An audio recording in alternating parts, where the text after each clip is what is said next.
The coming years saw a decline in British horror, which proved pretty much irreversible. But there were some fascinating final flourishes. From the late 60s, a new generation of British directors avoided the Gothic clichés by stepping even further away from the modern world. Amongst these are a loose collection of films which we might call folk horror. They shared a common obsession with the British landscape, its folklore and superstitions. Witchfinder General, directed by Michael Reeves, took us back to the witch hunts of 17th century East Anglia.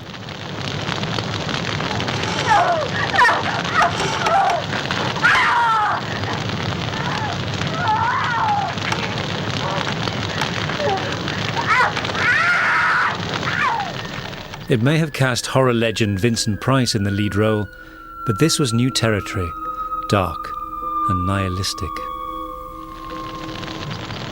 All right, lower away. Slowly now. Keep us low.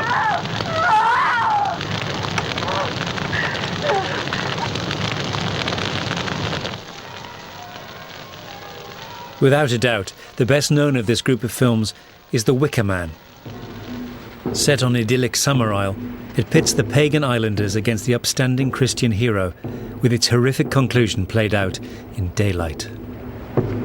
Oh God! Oh Jesus Christ! Oh my God! Christ! No, no, dear God! No, Christ!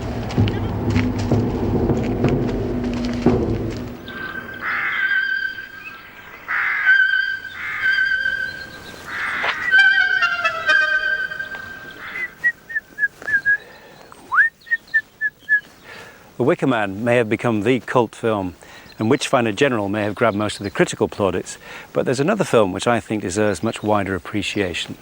What makes it so special? Well, let's just say there aren't many films set in the reign of William and Mary in which the devil rebuilds his body by harvesting the skin of children.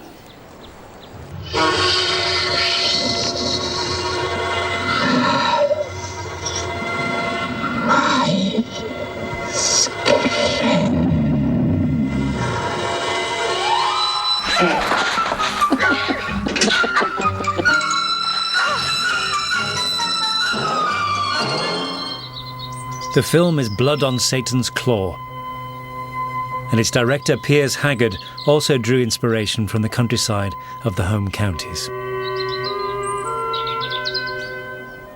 You know, sometimes on a project everything clicks. Well, it clicked because here we have a beautiful valley. We have ploughing sequence, you know, they're farmers and it's a rural community. And here in the bowl of the valley is the church. And we needed a church because it's got Satan in it, you know, so we needed a bit of... You need the opposite. You need the opposite, and it's amazingly, as it was really, this is the focal point of the film really, what happens here. When the devil rises up and takes hold of an innocent rural community, it's here that they enact their rites.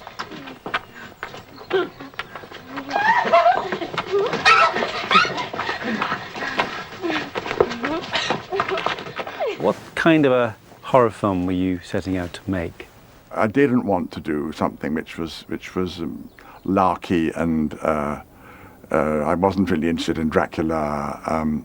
But I was interested in the dark things that people feel and the dark things that happen. That was what I wanted to explore. And I think the other thing that appealed to me really was the setting, the rural setting. The nooks and crannies of woodland, the edges of fields, the ploughing. The labour, the sense of the soil was something that I tried to bring into the picture.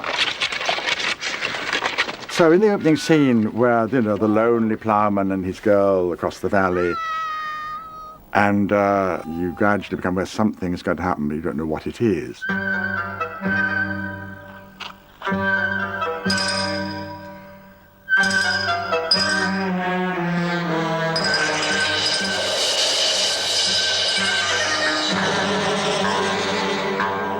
And from the moment that you do see this eye in the earth. And it was important for the rest of the film to have the camera often very low. So we dug an awful lot of holes, put the camera in, just to give you the feeling that we were somehow in the earth and what it was might come out of the earth. There's a sort of little moment of folk horror, I suppose, which is absolutely distinct. Do you think that was something to do with the times? This is very interesting, this. I think that was trying to make a folk horror film in a way, because we were all a bit interested in witchcraft. We were all a bit interested in free love. The rules of the cinema were changing and nudity became possible, indeed altogether possibly over-prevalent, because the lid had slightly been taken off. But things go well beyond the 60s fad for nudity when it comes to the film's most disturbing scene, a violent and protracted rape. They've all gone absolutely stark raving bonkers, and it is about a breakdown, complete breakdown of values.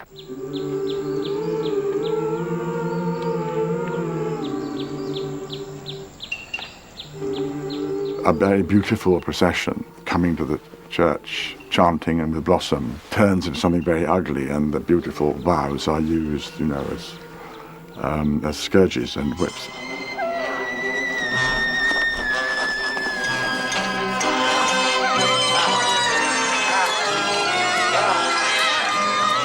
If I look at the rape scene now, I think it's probably too strong. And it's interesting that I wasn't bothered at the time.